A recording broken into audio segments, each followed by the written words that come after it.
Right, today's poetry reading is coming from a book that was given to me by my godfather when I was about 10 years old. And it's Hilaire Belloc's Tarantella. In the front of the book, my godfather wrote a note, which I'm going to read to you. In 1987 this was. Dear William, at about your age, I was given a book like this on poetry. At the time, I thought it was very boring.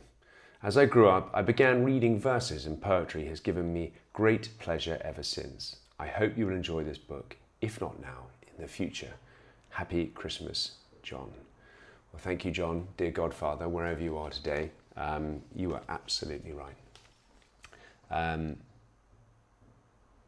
thing I love about this poem, and I remember from even the first time I read it, it just has this sort of lovely natural flow that sort of builds and builds and builds and then dissipates and just leaves you with this silence at the end. Tarantella by Hilaire Belloc. Do you remember an inn, Miranda?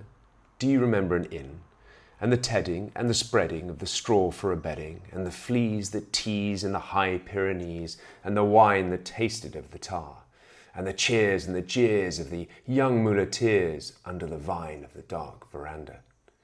Do you remember an inn, Miranda? Do you remember an inn?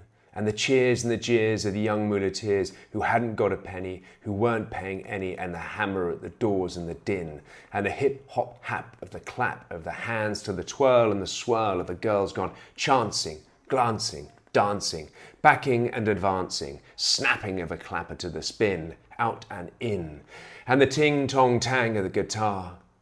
Do you remember an inn, Miranda? Do you remember an inn? Nevermore, Miranda. Nevermore. Only the high peaks hoar and Aragon, a torrent at the door.